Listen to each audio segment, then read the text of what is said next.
오늘 말씀 마태복음 16장 5절부터 12절까지 보도록 하겠습니다.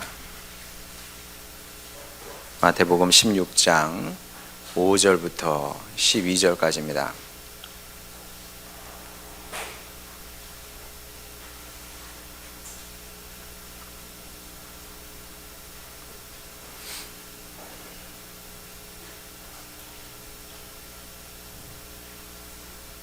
제가 봉독합니다.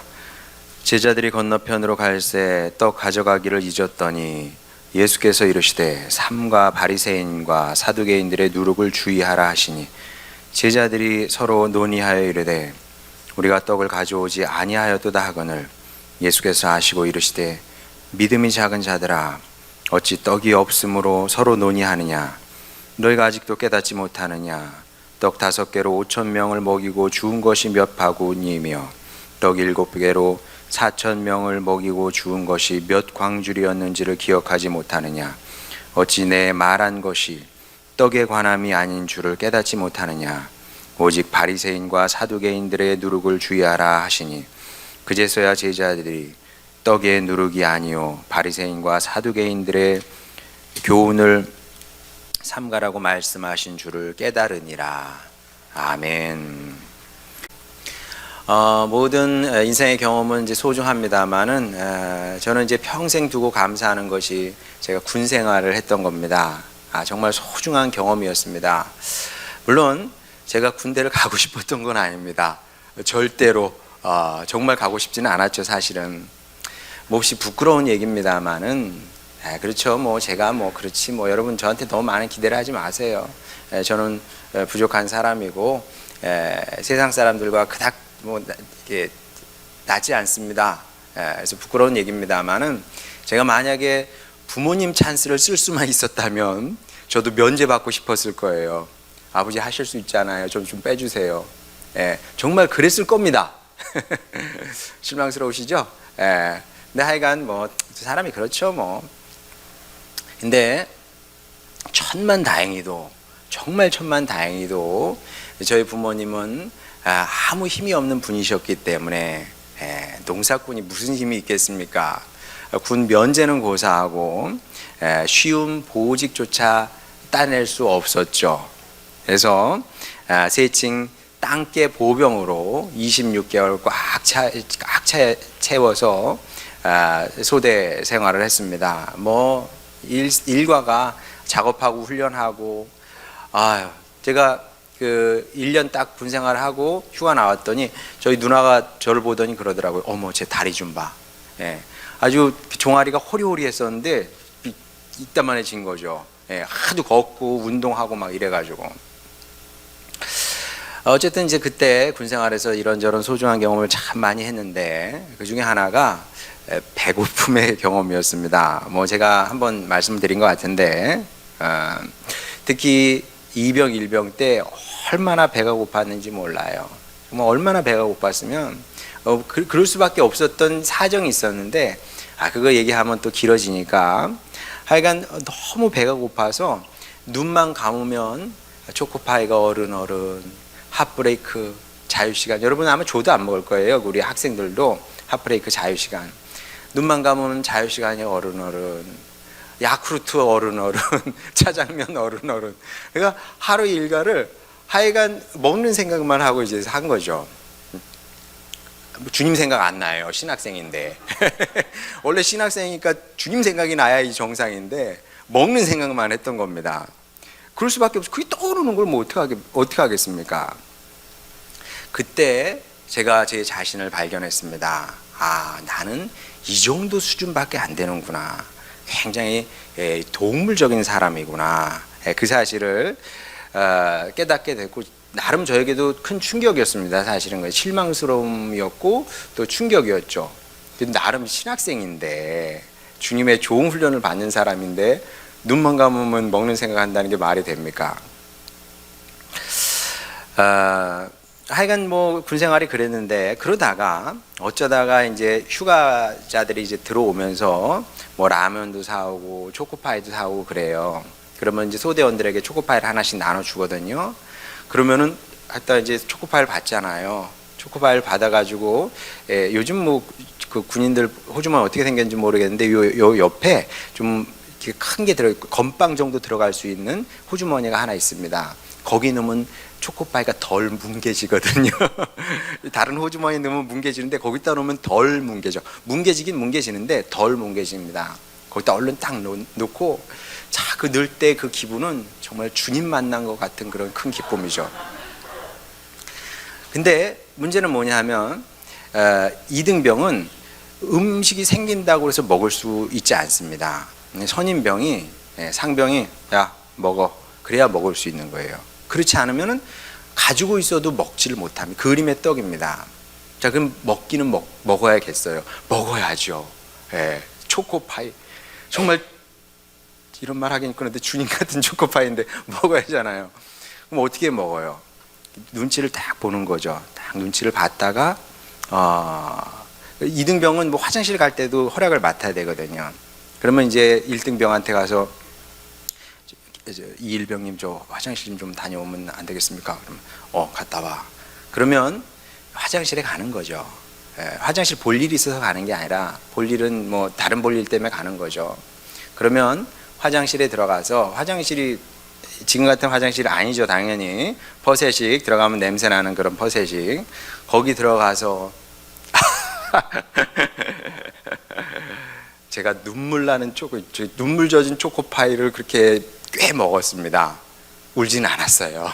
울진 않았지만 기쁘죠. 무슨 소리야 지금 똥냄새가 나거나 말거나 지금 초코파이가 내 입에 들어가는데 눈물이 왜 나. 기쁜 마음으로. 그러나 마음은 한없이 슬펐죠. 화장실에서 먹는 초코파이가 그게 그렇겠습니까? 자, 이런 경험이 있어서 그런지 저는 뭐 허풍을 떨고 싶지는 않습니다. 먹고 사는 문제쯤이야 우리가 이렇게 허풍을 떨고 싶지는 않아요. 그렇게 말하고 싶지는 않습니다. 먹고 사는 문제, 또 특히 배고픔의 문제는 대단히 힘겹고 슬프고 비참한 겁니다. 배가 고프잖아요. 자존심 초계처럼 버려집니다. 제 자존심 있었다니까요. 신학생으로서의 자존심이 있었어요. 그닥 중요하지 않아. 초코파이 하나 받을 수 있다면. 여러분도 생각해 보세요. 군인들이 지금은 좀 달라졌겠지만 우리 군대 갈 때만 해도 초코파이 받으러 종교행사 가는 겁니다. 이해가 안 되죠. 아니 초코파이 받자고 종교행사를 가? 다 자존심이 있는 20대 청년들이 가가지고 줄 서가지고 초코파이 받기 위해서 예배 드리러 가는 겁니다. 왜? 자존심 그따위는 중요하지 않기 때문에. 내 입에 초코파이가 들어갈 수 있다면, 초코파이와 야쿠르트 하나가 들어갈 수 있다면 그건 중요하지 않은 겁니다. 자존심만 중요하지 않은 게 아니고요. 배가 고프잖아요. 그러면 식욕 이외의 모든 욕망은 거품이 툭 터지듯이 꺼져 버립니다. 놀랍죠. 이건 제 얘기가 아니라 그 나치 수용소에서 살아남은 사람들이 죽음의 수용소 명작이잖아요. 우리 학교 다닐 때 그 책 많이 읽혔거든요. 학교에서. 거기서 이제 사람의 민낯을 이제 보게 되니까. 그 저자가 그러거든요. 그 이름은 잊어버렸는데 그분이 정말 놀랍게도 사람의 기본적인 욕망들이 있는데 꺼질 것 같지 않은 욕망들이 있는데 배가 고프면 그 모든 욕망이 정말 모든 욕망이 다 꺼져버리고 오로지 식욕만 남는다 그럽니다. 그래서 그분 얘기가 욕망 중 욕구 중에 최고 가장 중요한 것은 식욕이다. 이렇게 얘기를 하거든요. 자, 그래서 이제 세뇌를 해도 뭐 이건 쓸데없는 얘기긴 합니다만 세뇌를 해도 가장 기본적인 세뇌 방법은 무엇이냐면 음식물을 통제하는 거라 그러더라고요. 음식물을 통제를 하게 되면 동물이든 사람이든 그 통제하는 사람의 말을 듣게 되어 있다는 거죠. 그 말을 듣고 순종하게 복종하게 된다는 겁니다. 왜? 저 사람이 내 음식물을 통제하고 있기 때문에. 그러니까 공산주의에서 음식물을 배급을 하잖아요. 처음부터 그런 의도가 있었는지 모르겠는데 그런 심리적인 그런 그 역학관계도 있는 거예요. 내가 너희들한테 주잖아. 너희들은 당에 복종해야 돼. 알게 모르게 이렇게 쇠뇌가 되고 복종할 수밖에 없는 관계가 되는 거죠. 자, 이만큼 사람에게 먹고 사는 문제가 중요한 거다. 자, 이런 전제를 깔고 이제 본문을 읽게 되면은 본문의 제자들이 이해가 돼요. 이 사람들이 왜 이렇게 반응을 했는지 이해가 됩니다. 왜냐하면 제자들은 배고픔을 아는 사람들이었기 때문에 그렇습니다. 이건 확실합니다. 예수님의 제자들은 배고픔을 아는 사람이었다. 배고픔의 고통을, 배고픔의 비참함을, 배고픔의 슬픔을 다 아는 사람들이었다는 거죠. 자, 그럼 어떻게 이렇게 확실하게 얘기할 수 있느냐? 두 가지 근거가 있습니다. 자, 첫 번째 근거는 역사적인 근거죠. 자, 인류가 그 먹고 사는 문제에서 해결된 게 사실 얼마 안 되잖아요. 물론 여전히 지금도 제3세계죠. 아프리카, 동남아시아는 여전히 먹고 사는 문제가 심각한 어려움입니다만은 적어도 이 북반구 이제 좀 잘 사는 나라들은 뭐 우리 먹고 사는 문제 걱정 안 하거든요. 그러니까 다수가 근심 걱정을 안 하고 먹고 사는 문제에서 해방된 겁니다. 자, 그런데 이게 오래된 얘기가 아닙니다. 20세기 중반 이전만 해도 전 세계 대부분의 사람들이 절대 다수가 이 밥 문제, 빵 문제 때문에 고통을 굉장히 당했고, 그리고 20세기 이전만 해도 하루 식사를 2번 하는 거예요. 지금이나 3번 먹는 거지 옛날에는 2끼만 먹고 사는 겁니다. 사람이. 그러니까 사람이 3끼를 먹고 산 게 역사적으로 얼마 되지 않는다. 자, 그럼 당연히 예수님의 제자들도 그랬겠죠. 자, 물론 예수님의 제자들이 상대적으로 부자였을 가능성도 없지 않아 있긴 합니다. 특히 요한은 좀 자산가였을 가능성이 큽니다. 베드로는 좀 어려운 어부였던 것 같고요. 요한은 조금 자산이 있는 그런 어부였던 것 같습니다. 뭐 얘기하면 길어요, 그것도. 여튼 그렇게만 알고 계세요. 자, 그래서 뭐 먹고 사는 문제로 인해서 고통을 안 당했을 수도 있는데, 그럼에도 불구하고 제자들은 배고픔을 아는 사람들이었다. 왜냐하면 그 증거가 성경 곳곳에 나오거든요. 자, 한번 보도록 하겠습니다. 마태복음 15장 32절. 예수께서 제자들을 불러 이르시되 내가 무리를 불쌍히 여기노라. 그들이 나와 함께 있은지 이미 사흘이매 먹을 것이 없도다. 길에서 기진할까 하여 굶겨 보내지 못하겠노라. 자, 사흘 동안 사람들이 못 먹고 있었다는 거예요. 자, 왜냐하면 이제 지금 뭐 어떻게 음식을 구할 수 있는 것도 아니고 그냥 빈 들에 광야 같은 데서 예수님을 따라서 사람들이 몰려 있는 겁니다. 뭐 음식이 없으니까 뭐 당연히 굶었겠죠. 그러면 예수님의 제자들은 사람들 다 굶고 있는데 빵 이렇게 호주머니에 넣고 있다가 변소에 가가지고 혼자 먹고 오고 그러진 않았겠죠. 예수님도 굶은 거고요. 그리고 예수님의 제자들도 굶은 것이고 거기 무리들도 다 사흘 동안 굶었다는 얘기입니다. 그러면 이게 이제 뭐 남 얘기여서 그렇지 여러분도 한번 해보세요. 그러니까 그 음식도 좋은 경험입니다. 그냥 뭐 내가 이렇게 신앙의 이유가 아니더라도 이렇게 좀 하루쯤 한번 안 먹어보는 것도 저기 다이어트들 하시나? 다이어트도 어려운 일이거든요. 어쨌든 한번 하루만 한번 안 드셔보세요. 그럼 정신이 혼미해지거든요. 사는 게 행복하지 않아. 뭘 해도 기쁘지 않아. 아니 할 수가 없어. 아니 하루 동안 아무것도 안 먹었는데 뭘 하겠습니까? 하루 안 먹었는데 운동을 하겠어요? 아니면 뭐 저 뜀박질을 하겠습니까? 아무것도 할 수가 없어요. 먹어야 사람이 뭘 하는 거거든요.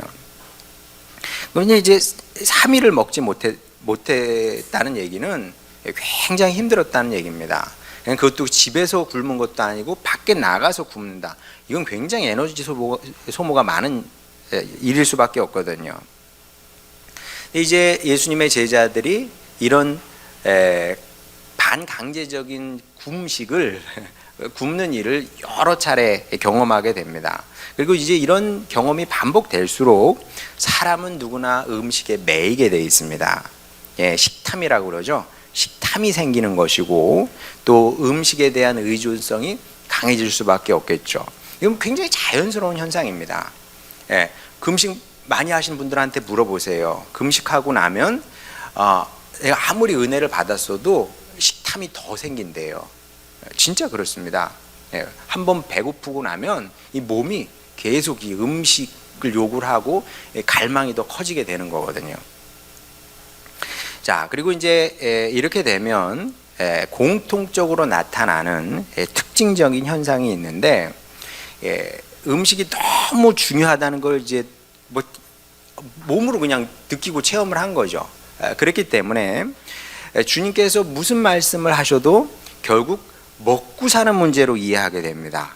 진짜 그래요. 그러니까 어떤 내가 나에게 결핍이 생기잖아요. 참 신기해, 사람이.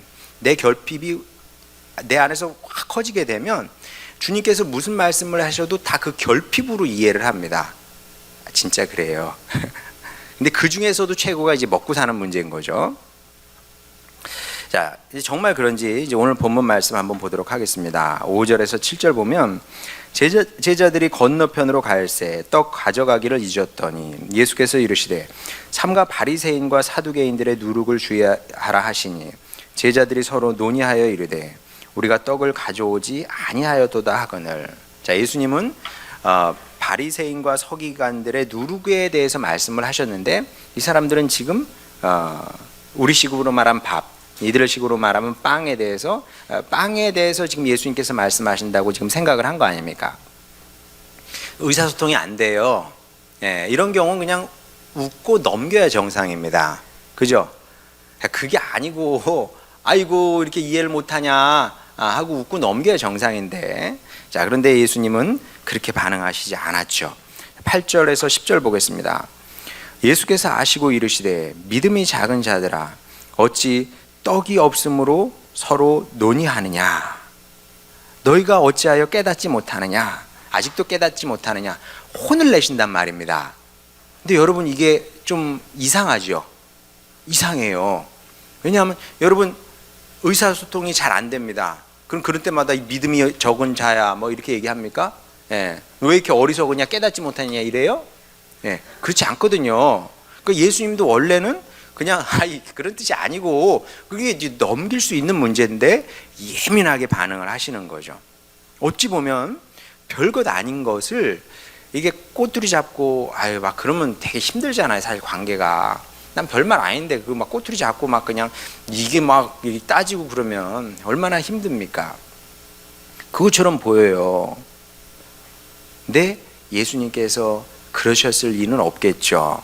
자, 예수님께서 이렇게 세게 반응을 하실 수밖에 없었습니다. 자, 왜냐하면 당신 제자들의 말과 행동에서 신앙의 근본적인 문제성을 보셨기 때문에 그렇습니다.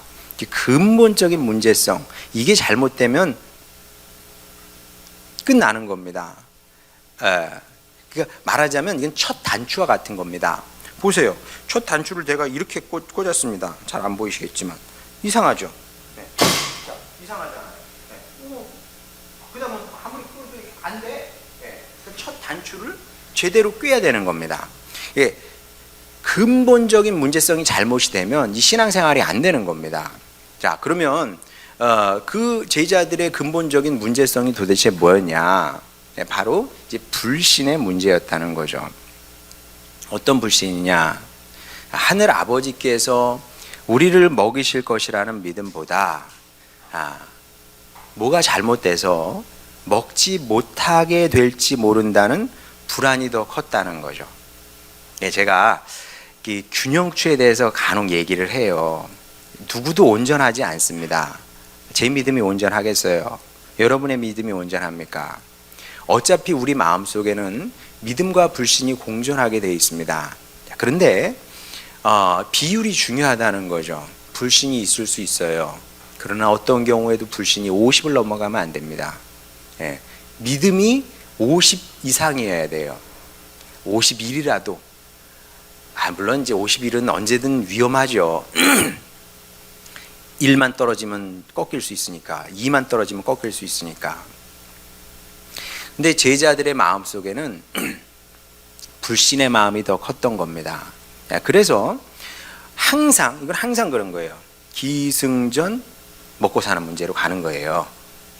예수님께서 무슨 말씀을 하셔도 먹고 사는 문제로 가는 겁니다. 떡을 안 가져왔네, 빵을 안 가져왔네, 어떻게 하지? 이렇게 되는 겁니다. 자, 그럼 이게 왜 문제냐 하면 다시 말씀드리지만 먹고 사는 문제에 우리가 매이게 되면 주님과의 소통은 그걸로 끝난다고 보면 되는 겁니다. 주님께서 무슨 말씀을 하셔도 먹고 사는 문제라니까요. 결국 글로 돌아간다니까요. 이렇게 계속 그 동문서답만 주고받게 되는 겁니다. 소통이 안 돼요. 예수님께서 얼마나 답답하셨으면 9절 초반에 보면 너희가 아직도 깨닫지 못하느냐, 8절이죠. 예수께서 아시고 이르시되 믿음이 작은 자들아, 이렇게 한탄을 하시는 겁니다. 믿음이 작은 자들아, 한탄하실 수밖에 없는, 너무 답답하기 때문에. 그런데 이게 답답한 데서 그치는 것이 아닙니다. 의사소통이 막히잖아요. 주님과의 의사소통이 막혔어요. 그러면 그 다음에는 필연적으로 주님과의 동역도 불가능해지게 됩니다. 정말 그런지 성경 한 구절 보겠습니다. 잠깐만요. 창세기 11장 9절. 이 바벨탑 이야기는 여러모로 이게 깊은 의미를 우리에게 던지는 말씀인데, 보겠습니다. 그러므로 그 이름을 바벨이라 하니 이는 여호와께서 거기서 온 땅의 언어를 혼잡하게 하셨음이니라. 여호와께서 거기서 그들을 온 지면에 흩으셨더라. 이게 무슨 얘기예요? 사람들이 거기 모여서 바벨탑을 쌓는 거 아닙니까? 그런데 주님께서 언어를 혼잡하게 하심으로 소통을 막으신 겁니다. 사람들 사이에 소통을 막으니까 그러니까 더 이상 바벨탑을 쌓을 수 없게 되는 거죠. 근데 신앙생활도 이와 다르지 않습니다. 먹고 사는 문제에 매여서 주님과 소통이 막히게 되면, 어려워지게 되면 정상적인 주님의 일꾼으로 살 수 없게 됩니다. 아무것도 할 수 없게 돼요. 왜? 주님께서 우리에게 말씀을 하셔도 우리가 이해하지 못하고 결국 먹고 사는 문제 쪽으로 가거든요. 그 주님과 뭘 할 수 있겠습니까? 주님은 A를 하고 싶은데 우리는 항상 B 얘기만 하는 겁니다.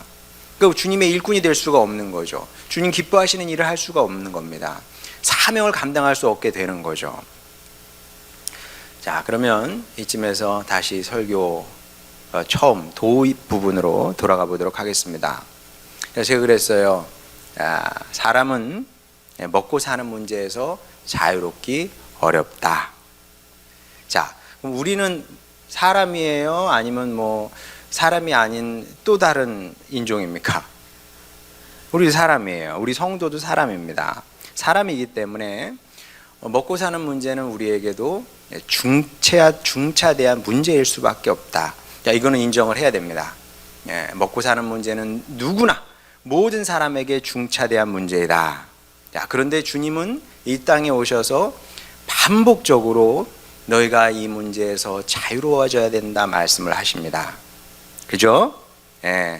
산상수훈에서도 분명히 말씀을 하셨고요. 여기저기서 비슷한 말씀을 하셨습니다.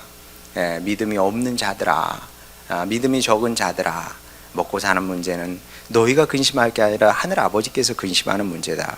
너희도 그러잖아. 현진아, 너 집에 쌀 떨어질까 걱정하냐? 그럼 걱정하지 않아. 떨어질 수 있어. 그럼 그건 누가 걱정해야 될까? 엄마가 해야지. 그럼 마찬가지예요. 우리 현진이 똑똑하네. 먹고 사는 문제는 하나님께서 우리를 낳으신 거 아니에요. 그분이 걱정할 문제이지 우리가 걱정할 문제가 아니라고 예수님께서 반복적으로 말씀하셨습니다. 먹고 사는 문제에서 자유로워져라 이렇게 말씀을 합니다. 자, 근데 어렵잖아요. 우리는 사람이기 때문에 먹고 사는 문제를 고민해야 돼. 근데 주님은 자유로워지라고 그래. 이거는 양립할 수 없는 거예요. 우리 마음속에 같이 들어와서 같이 공존할 수가 없어요. 근데 둘이 들어와서 대치하며 서로 싸우고 있다는 거죠. 자, 그럼 우리 어떻게 해야 될까요? 어떻게? 얼마나 도움이 될지 모르겠습니다만은, 제 얘기를 조금 해보도록 하겠습니다. 아시는 분은 조금 아실 텐데, 좀 더 붙여서 얘기를 해보도록 하겠습니다. 돌아보면 지난 50년 어떻게 살았나, 참, 그런 생각이 들어요. 지금 어떻게 살았지? 이거는 부끄러운 얘기예요. 자랑 삼아 얘기하는 게 아니고 부끄러운 얘기인데, 제가 37살에 처음 이제 제대로 된 월급을 그때부터 받기 시작했어요. 37살에. 정상적인 인생은 아니에요, 제가. 아무리 목회자니까 좀 특수할 수 있어 생각할 수 있지만, 그럼에도 이건 정상은 아니, 너무 비정상이에요. 아니, 결혼을 해서 애를 둘을 낳는데 37살에 처음 제대로 된 월급을 받았어? 근데 이제 그때부터 이제 주기적으로 월급을 받긴 받았는데, 그나마도 보너스가 없이 이제 호서대 이제 교목됐을 때 얘기하는 겁니다. 그나마도 보너스도 없이 월 180만 원 딱 받았습니다. 여러분, 그게 13년 전이긴 하지만 아무리 13년 전이라도 네 식구가 도시에서 180만 원만 받고 생활을 한다는 거는 조금 계산은 안 나오는 것 같아요. 여러분도 한번 생각해 보세요. 여러분 대략 10년 전에도 제가 그 정도 수입 갖고 사는 거니까, 여러분 10년 전에 한번 통장 같은 걸 한번 해 보세요. 네. 여러분 가계 수입이 180만 원이다. 애 넷이 4인 가족이다. 아니면 3인 가족이라도 아마 180만 원 벌지 않았을걸요. 훨씬 더 벌었을 겁니다. 부족한 액수였죠.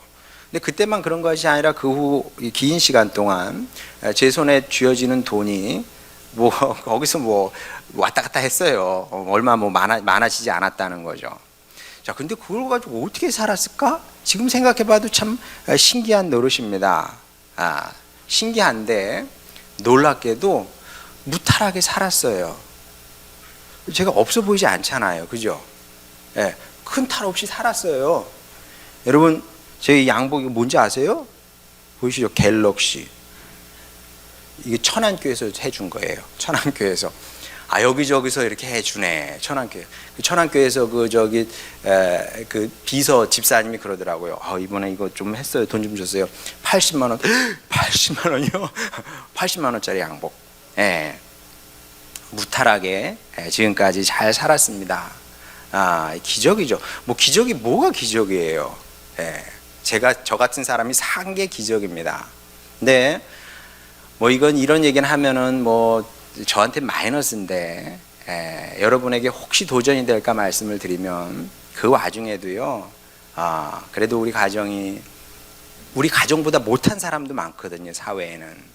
그 없는 와중에 그래도 다만 얼마라도 매달 여기 좀 도와줬으면 좋겠다, 저기 도와줬으면 좋겠다 생기면 그게 도와주면 살았어요.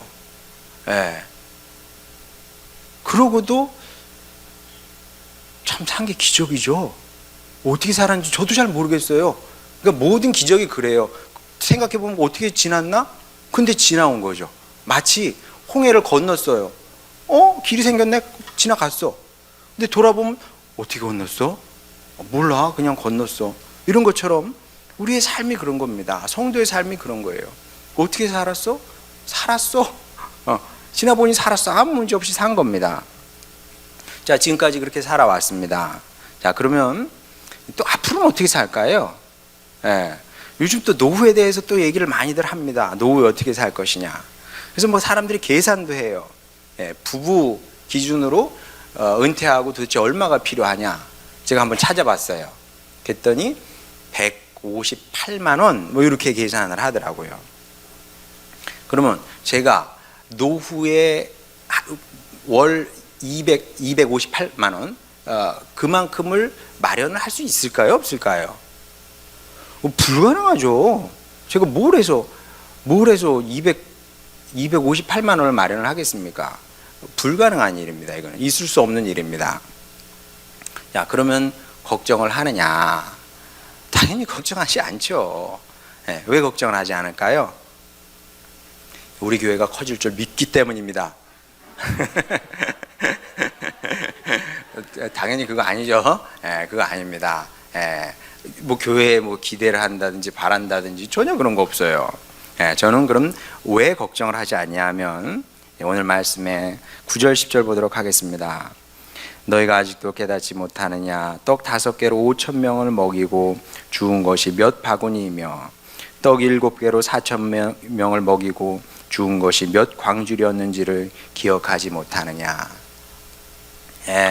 주님께서 지금까지 먹이시고 입히시고 무탈하게 살아오게 하셨던 것처럼 그걸 기억을 하는 거죠. 아, 주님께서 살게 하셨지. 그러니까 당연히 내가 이 사역을 마치고 주님 나라로 가는 그날까지 동일한 은혜로 먹이시고 입히실 것을 제가 믿습니다. 이 믿음이 생긴 겁니다. 이 믿음이 사람을 믿는 것이 아니라, 교회를 믿는 것이 아니라 주님에 대한 이 믿음이 생긴 거죠. 자, 그런데 여러분 마음속에 또 그런 생각이 또 올라올 수 있어요. 아니, 그래도 그렇지 계산이 안 나오잖아. 계산이 안 나와요. 그렇죠? 아니, 제가 뭐 국민연금 뭐 해봐야 뭐 얼마나 준비가 되겠어요? 얼마 안 돼요. 저도 얼마인지는 모르겠지만 100만 원 좀 넘는 그 정도 될 거예요. 그러면 객관적으로 250만 원 이렇게 돼야 되는데 그럼 나머지 100 얼마는 뭐 어떻게 해? 그럼 어떻게 해요? 이런 생각이 들지 모르겠습니다. 자, 여기에 대해서 제가 여러분의 그런 근심 걱정을 딱 누그러뜨리는 귀한 말씀을 드리겠습니다. 넘겨주세요. 빌립보서 4장 12절 13절. 나는 비천에 처할 줄도 알고 풍부에 처할 줄도 알아. 모든 일 곧 배부름과 배고픔과 풍부와 궁핍해도 처할 줄 아는 일체의 비결을 배우느라. 내게 능력 주시는 자 안에서 내가 모든 것을 할 수 있느니라. 그러니까 여러분, 있고 없는 게 문제가 아니에요. 여러분 중에 누구는 좀 더 여유가 있을 수도 있고요. 누구는 진짜 없을 수도 있습니다. 근데 그게 중요한 게 아니고요. 중요한 것은 무엇이냐 하면 우리 안에 능력 주시는 주님께서 계시다는 겁니다. 그 주님이, 내가 재산을 100억을 갖고 있어요. 주님이 계시면 그 100억이 중요하지 않아. 어디 내가 그걸로 사나. 아이가, 저희 큰딸이 그 얘기를 하더라고요. 이 신앙생활이 뭐 좀 어려운 부분이 있다는 거예요. 이걸 해야 되나 저걸 해야 되나, 막 이걸 하면 안 되고, 막 뭐 재산은 어느 정도 가져야 되고. 집사람하고 저하고 그런 얘기를 했어요. 하여튼 그게 중요한 게 아니고 네가 성령의 충만을 받아서 생활하는 게, 그게 중요한 거다.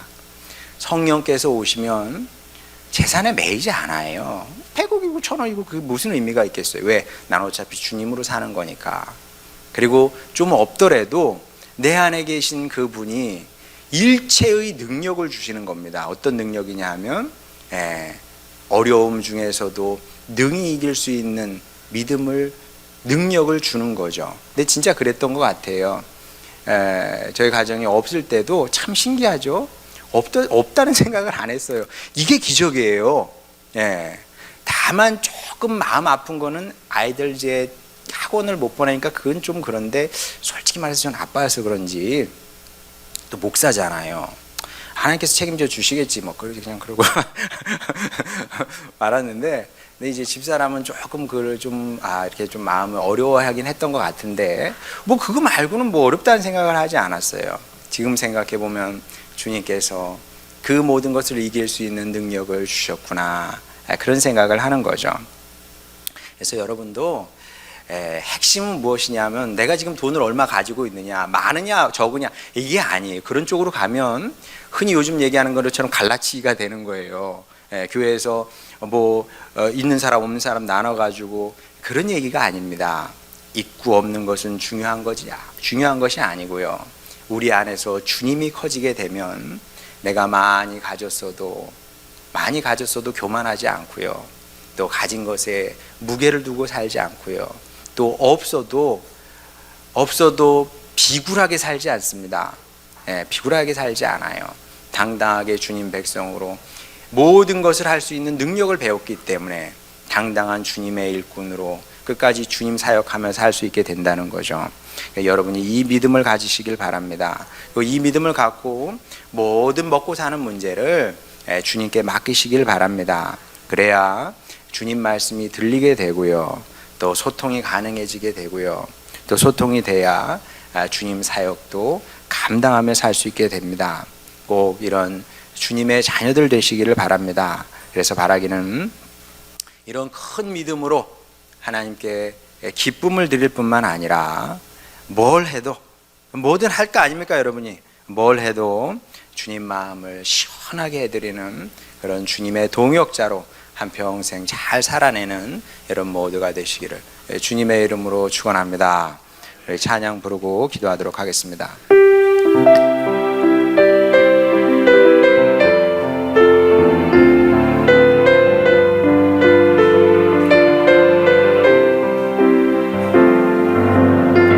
하나님 한 번도 나를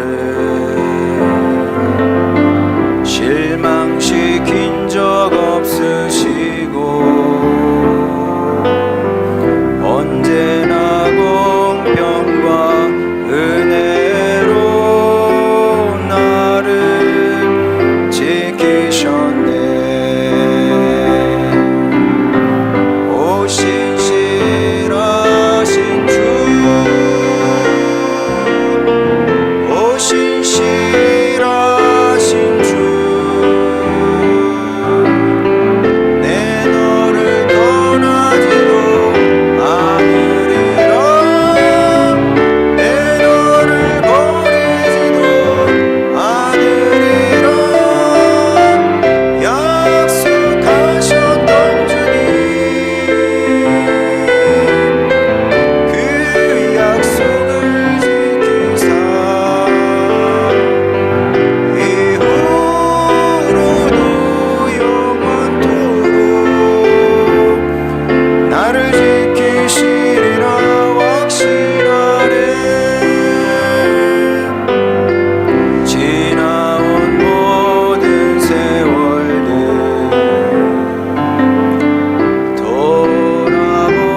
돌아보아도 그 어느 것 하나 주의 손뒤 안 미친 것 전혀 없네. 오 신실하신 주, 오 신실하신 주, 내 너를 떠나지도 않으리라, 내 너를 버리지도 않으리라 약속하셨던 주님, 그 약속을 지키사 이후로도 영원토록 나를 지키시리라 확신하네. 자, 이 시간 우리 문제의 근원을 볼 수 있어야 됩니다. 모든 목사는 다 동일하게 얘기합니다. 하나님과의 관계를 회복하십시오. 그게 무슨 법이기 때문에 그렇게 얘기하는 것이 아니고요, 주님께서 여러분 마음에 오셔야, 여러분 마음에서 주님이 커지셔야 여러분의 삶의 무게가 가벼워지기 때문에 그렇습니다. 여러분 힘으로 한번 살아보려고 해보세요. 여러분 가정이, 부부관계가, 여러분의 사업장이 잘 될 수도 있고 뭐 안 될 수도 있지만 그게 중요한 게 아니라 짐은 날마다 무거워지는 겁니다. 짐은 날마다 무거워지고요, 마음의 고통은 더 심해지게 되는 겁니다. 그래서 우리가 주님을 믿어야 되고 또 주님께 맡겨야 되고 주님 주님께서 나를 사랑하시지, 주님께서 나를 보호하시지, 이 확신으로 살 때 근심과 걱정과 또 이런저런 인생의 굴레에서 우리가 자유해지게 되는 겁니다. 이 사실을 기억하고 이 시간 우리 기도할 때 주님, 제가 주님의 사랑을 더 알기를 원합니다. 주님에 대한 믿음이 더 커지길 원합니다. 그렇게 주님께서 제 안에 더욱더 커지시는 그런 놀라운 은혜를 누리게 하여 주시옵소서. 그리하여 먹고 사는 문제도 또 내가 할 수 없는, 어찌할 수 없는 것도 주님께 맡기고 살길 원합니다. 그렇게 승리하게 하시고 주님의 사랑을 제 인생을 통해서 경험하게 되길 원합니다. 주님, 그리하여 죽은 믿음이 아니라 살아있는 믿음으로 한평생 살아내는 은혜의 삶이 되게 하여 주시옵소서. 이런 간절한 기도 제목을 갖고 주님께 나가도록 하겠습니다. 기도하시겠습니다. 우리를 사랑하시는 아버지 하나님, 주님께서 말씀하십니다. 믿음이 작은 자들아. 그렇습니다. 주님, 우리 모든 아버지 문제의 근원은 믿음이 작은 것에 있습니다. 하나님을 믿지 못합니다. 주님을 가까이 하지 못합니다. 이것을 해야 될 것 같고 저것을 해야 될 것 같고, 이것이 있어야 될 것 같고 저것이 있어야 될 것 같습니다. 그렇게 안 되는 것을 따라다닙니다. 해봐야 가져봐야 위로가 되지 않고 힘이 되지 않는 것을 따라다닙니다. 아버지 하나님, 주님의 백성들이 이제 이 어리석음에서 벗어나게 하여 주시옵소서. 살아계신 하나님을 믿게 하여 주시옵소서. 주님께서 먹이고 입히신다는 사실을, 주님께서 우리를 보호하신다는 사실을, 인도하신다는 사실을 우리가 믿게 하여 주시옵소서. 그리함으로 말미암아 주여 주님의 백성들이 큰 믿음으로 주님께 기쁨을 드리게 하여 주시옵시고, 더 나아가서 우리가 무엇을 하든 아버지 주님의 마음을 시원케 해드리길 원하나이다. 아버지 하나님, 도우셔서 주님의 백성들 믿음이 여기까지 자라나게 하여 주시옵소서.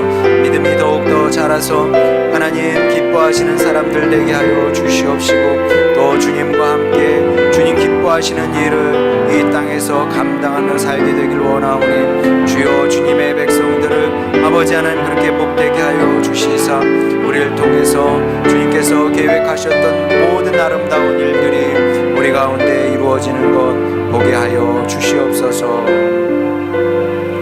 사랑 많으신 주님, 우리의 모든 기도를 들으심을 주님 믿습니다. 주여, 우리가 다른 일에는 실패할지 몰라도 이 믿음의 일에는 끝내 승리하길 원합니다.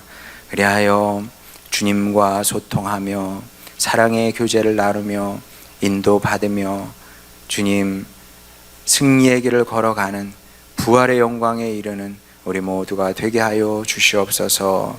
잘했다 칭찬받는 주님의 아들 딸들 되게 하옵소서. 감사드리며 사랑 많으신 우리 구주 예수님의 이름으로 기도드렸습니다. 아멘.